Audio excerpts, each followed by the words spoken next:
Hey, it's Bill Simmons from the Bill Simmons Podcast here to tell you about Michelob Ultra Courtside. It's getting fans closer to the NBA with a chance to win prizes like courtside seats, a trip to All-Star Weekend, and much more. Check it out at MichelobUltra.com/courtside. Michelob Ultra Superior Access, Courtside 24-25 sweepstakes, no purchase necessary. Open to U.S. residents 21 and up. Begins on October 1st, 2024, ends July 1st, 2025. Multiple entry periods. Visit MichelobUltra.com/courtside for free entry deadlines, and official rules. Message and data rates may apply. Void where prohibited.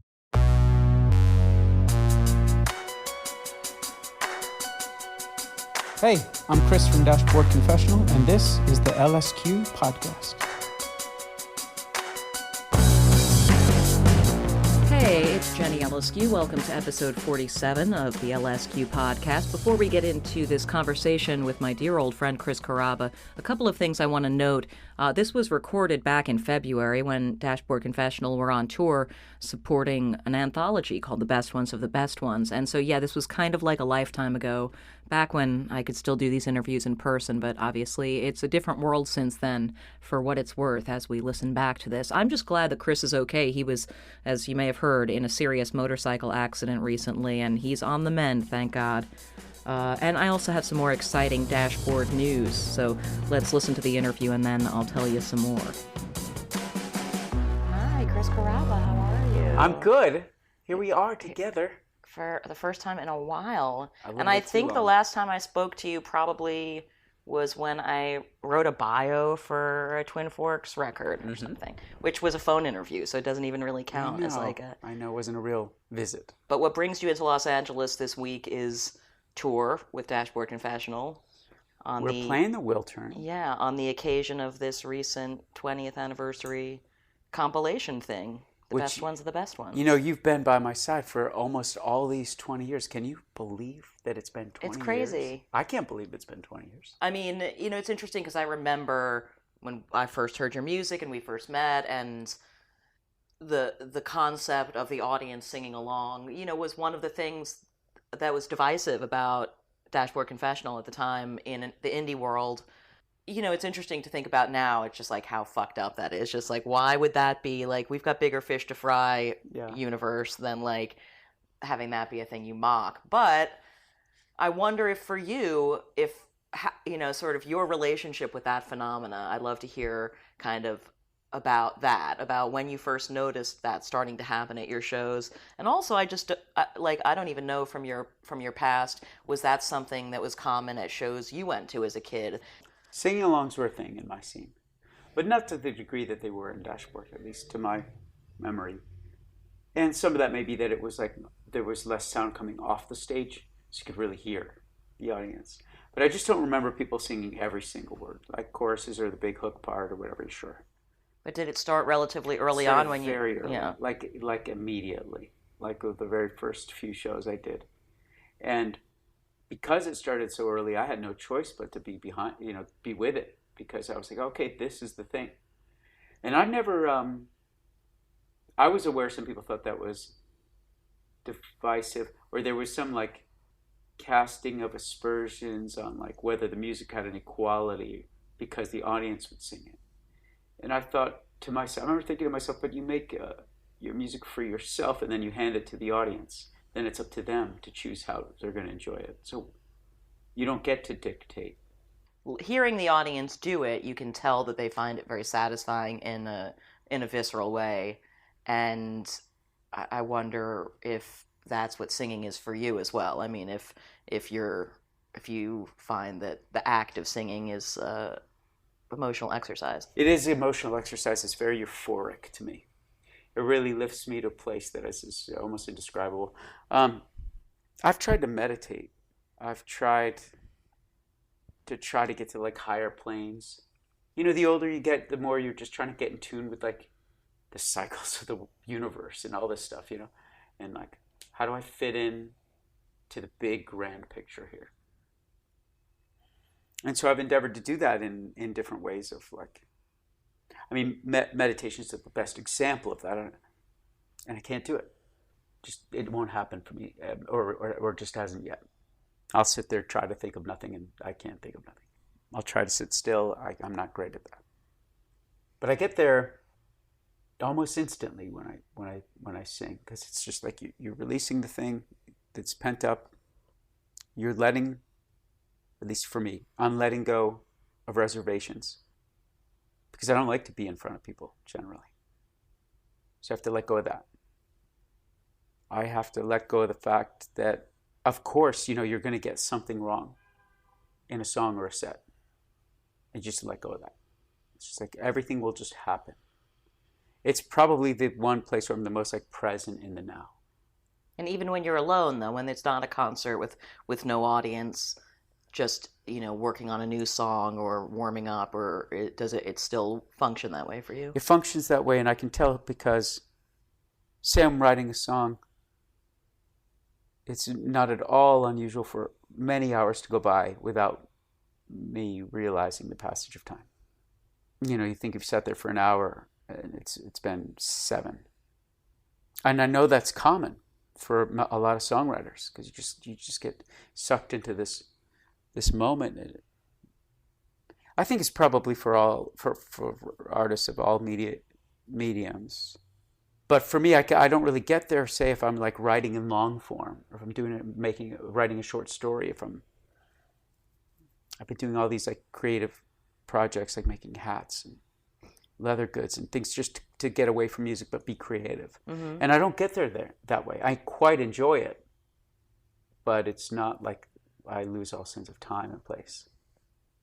Whereas if I just sit there and sing, it's like total surrender. Was that the first sort of creative outlet that you gravitated toward as a kid, or? I mean, I know people don't always think of it as a creative outlet, but skateboarding was the first creative outlet for me. Oh yeah, that's hella creative. It is. Once you know how to do, once you actually have the skills to make choices, right? Yeah, you're devising your lines and your trick to trick to trick, and sometimes you're doing it by choice, and sometimes you're just going by instinct from one trick to the next in your line. And so, how old were you when you started skateboarding? I think I was about 13 when I started skateboarding. I got good fast. It was the first thing I was ever good at. And it gave me a sense of self. I'd go on to be sponsored by companies, and it kind of ruined it for me. I went from being very good at something and simply enjoying it, to feeling like, because these companies now were behind me, that I must be the best at all times, that there are people counting on me, people that believed in me, put their stakes behind me and said, or put their weight behind me and said, yeah, you excel, keep excelling. And it really became miserable. I never had a temper with skateboarding. This is a common thing, to get so frustrated with yourself normally. Like a lot of skaters go through this. You slam your board down. You're competing with yourself the whole time. So you can't get mad at anybody else. It's easier to get mad at somebody else because you can be like, they suck or whatever. But when you suck, it's real hard. You punish yourself very hard. I just never was like that. Like, miss a trick, oh well, try again. Right. Miss it all day long, just until I get it. Man, if I couldn't get something and somebody else got it, I would lose it. I would really lose it on myself, not on. And it would be this internal thing. I mean, once in a while I did. It would bubble over, and I'd slam my board down or something like that. How quickly did it go from like new favorite thing that it turns out I'm awesome at to a thing where you're like, fuck? I guess I was about 13 when I started. I was probably 16 when I got sponsored by the first store I was sponsored by, and then first company was 16 also. By 19, I was miserable with it. Mm. And I kind of quit. I just quietly quit. I quit the companies and stores, and I put the pursuit of it, of enjoying it on the shelf for a while, maybe forever at the time, I thought. And so, why am I telling you this? Because it informs how I would then go on to make decisions for Dashboard. Because Dashboard was like this euphoric thing where I was good at something, And I was good on it for its own merits and my own enjoyment of it. And then people started to like it, and I had expectations raised. And then I was signed to a label, and then so my expectations of myself raised. These are all self. These I'm sure it isn't fair to say that they didn't. That the other people, agents, labels, radio, whatever, didn't have expectations for me, but they weren't like foreboding. They were normal. But my expectation was like, okay, I must be the best I can possibly be, and better than I've ever been before. Every single night I have to be better than last night. And I was okay with it because I was like, okay, I'm going to not lose myself the way I did with skateboarding. I'd learned that lesson. I'd grown to miss skateboarding and the feeling it brought me. And I was determined to not let that happen with music. Right, but were there any points where you caught yourself doing it again? There were, because I can even just think about, like, I mean, I remember observing the early first year or two of signing to Interscope, and the top dog at the label is really excited about it and really amping up expectations, and that's a lot of fucking pressure for an artist who's just like finally agreed to be like, okay, I'll do it. You got, I'll sign to a different label. Fine. I'll step into expectation. Yep. I didn't love it. I was given on Mark & Mission, I was given a really wide berth. There wasn't a lot of, what's a better word than meddling? Because that implies there were not good intentions from the label. There wasn't a lot of input. There wasn't a lot of input from the label as I made Mark & Mission. They knew what they were signing, and they just wanted it to sound good. And that's what we did. But when it came time for Dusk and Summer, they started in with ideas about singles, which I've never thought about and still don't like to think about, and universality of songs, which I'm really uncomfortable with. I write very personal songs, and they accidentally connect broadly. The learning curve was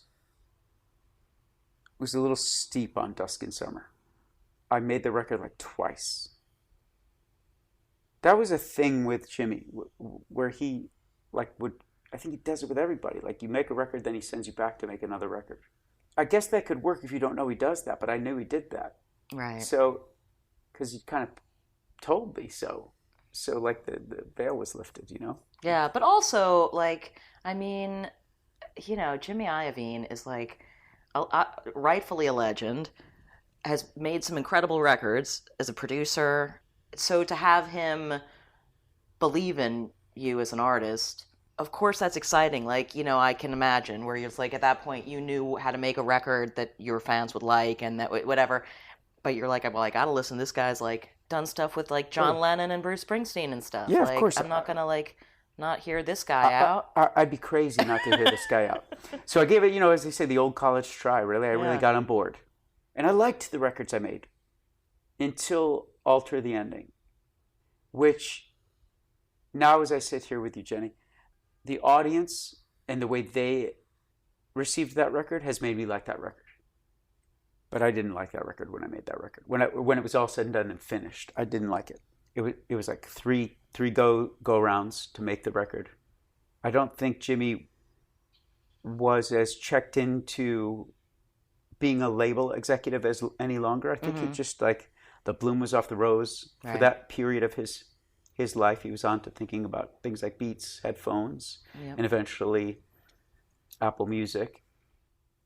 And so he, instead of saying okay, you can just release the record you want, I think he still wanted to be, he didn't want to, I can't speak, this is my interpretation. It seemed like he didn't want to seem absent from the process. So he gave these notes, these real broad stroke notes, do it again, man, you got to go back and do it another time, Chris, when you're really close, But that's it, you don't know what no other direction. You need more guitars. How many more guitars could I put on the thing? It's like guitar heavy song. Okay, we'll put another guitar in it, I guess. 6.5 more guitars. So I want 40 strings total. Yeah. And the one thing though that was said to me, and I don't remember who said it at the label, could have been Jimmy, could have been somebody else, but they had started peppering this in, and by Alter the Ending, it was really a directive that my songs needed to be more universal. The subject matter had to be from like the point of view of third person. Even though I was writing first person experience, to make it universal in their minds, I needed to change it to third person, as if it was a story that was somebody else's. It just didn't feel like me. Yeah, that just seems, I mean, that's just like an arbitrary piece of advice that isn't based, it's like, that's not the ingredient that, so what do you think, looking back now, because that is, 11 years ago or something at this point, and you did make another Dashboard album more recently, and now you've been doing this thing. I mean, when you look back on that period of time, like, what's the biggest lesson that you extracted from it, and you know, being sort of back in to Dashboard's back baby, you know, like, yeah. Looking back now, 10 years ago, like, yeah, what do you think is you learned most from that kind of pressure cooker? I would rather say I know better and be wrong than not say I know better. Because they're my songs and they've got to, you know what, the buck's got to stop here. And if I'm wrong, I'm wrong. You know, this is something I quite like about Dashboard, is that we're a niche band. The thing is, the niche is pretty big. But we're a niche band. You know, so to try to find the song that's going to cross, they say cross, right? It's going to cross and it's going to be like this phenomenon of like Lizzo or something. Well, that's just not in the cards for me. And if I'm real honest, it was never really like a desire for me. That was other people's desire for me. But you know, you want to, I don't think it's abnormal to, like, even though like I come from a punk rock background and you hear all the cautionary tales, I still don't think it's like totally abnormal or wrong to want to try to learn from these people that are excellent. I mean, you just were talking about the pedigree of Jimmy Iovine. There's a reason I signed with Jimmy in the first place, which was he had taken some of these artists and pushed them to a new place, and it was like there was more depth in the artistry because of it. Whereas I think he was giving me the same direction, and I was turning down the wrong path. Losing depth. It's losing depth, and I don't think, like, I can't blame Jimmy for that. But I wanted to give it the college try. I wanted to be the guy that was like, yeah, I want to learn. I want to learn from this expert. You can't find tell me there's like 5 guys like that in the world, 5 men or women like that in the world that are that successful at understanding an artist and a song and how that can be transformative. Yeah, but it's like, I guess it doesn't exist in a vacuum is the thing I come back to every time, is like, when you look at songs that are a true phenomena, whether it's Lizzo or Adele or, I mean, any song that's truly mega, you know? Like, it's not just that the song has the elemental thing that is just, no matter when it came out, it's just the song is the thing. It's all these other forces that, you know, that send it where it's going to sort of end up. And it seems like, yeah, that's the thing. The skateboarding example is similarly, it's like, once you start worrying about forces beyond your control, i.e. what other people are doing or how you stack up compared to how other people are doing, it's like fucks up the purity of it. It did fuck up the purity of it. I mean, in just a way where whether or not you think it's audible in your records, that, like, I'm guessing was like emotionally not the most fun time of being an artist, where you're just like, oh shit, I let the commercial thing get in again. Like, I did, and I didn't want it in the first place. So strange. Did you ever think about just sort of giving up, like, just like, I don't want to deal with this shit? Yep, I did. But instead I said, okay, let me do this. Let me step aside, not quit, but just let me step sideways for a minute And I went back to Further Seems Forever, and we made a record very quietly. Because we wanted to. Not because I was like, oh, this will be curative. Just we wanted to. And then I started a band with my friends that are all in other bands called Twin Forks. And it was really just about music feeling good. There was no possibility it was going to be on the radio. We were never going to ever tour in anything but a van. We still tour in a van. It was just for the sake of like working with the people I love and writing songs that we all love that had something to say. And in that time, I started to remember the earliest feelings of Dashboard. It was really slow. It took a long time. But then the Dashboard songs started to come. And when I say Dashboard songs, they're undeniably Dashboard songs. Like, you know, like think of my like career as like the first 3 records and the next batch. And I'm all the way in on the first 3. And I like parts of the rest. And now moving forward, like starting now, I'm not going to compromise in any way where I won't feel the way I felt about those first 3 records. Will they be as effective? Will they have an audience in the way those for? Who knows? Who cares? I have to make sure that's it. That's all I can do is make sure that I feel that way about those records. And you know what? That's a real luxury. That's a true luxury. I'm afforded that opportunity to do that now, and I'm gonna. That's a luxury you earned. I guess so. But it's it is. There is luck involved, and there is like the good graces of this audience that decided that I was the one that they were. My band was the one they were going to embrace. So yeah. I've got to hope, and I'm not going to assume, but I hope that because they were there then, and they felt a certain way, if I get lucky and I get back to that place, they'll at least give it a chance. And I think they could connect.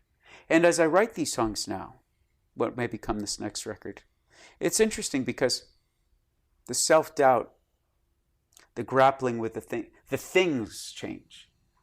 The complications of life change. The highs and lows change. The specificity of all that change. It's incredible, though, that the initial emotional response almost never changes. But I'm a grown man, and I have different things to say. And I'm curious, through that filter, will it connect with my audience who is also grown up now? We'll see. So what's your sort of process like nowadays? Where do you go? Do you write a little bit every day? What sort of, when you're in the mode that presumably you're in now when you're not on tour? When I'm not on tour, I write every day. I like to write every day. I like to write a song every day. And so how often do I write a song that I think is, I don't want to say good, worth pursuing or whatever. Worth pursuing is like, it's a small percentage. But I love writing songs. I mean, I really love it. I love it in the same way that still love getting on a skateboard, which I love again. Nice. There's no pressure. Do you work at home, or do you have a studio that you go to? I work at home. Yeah. Yeah.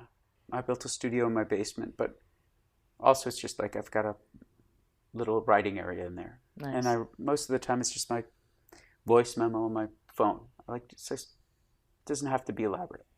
There's a great reward in knowing you have a bad song. Like you're in a bad song. But I'm going to finish it. Because I hate this song. It's just dumb. It stinks. It's like, this isn't saying anything. I've done this before. I never want to do this. I never wanted to do this, and I'm doing it. But I realized that there's 2 factors that come into play.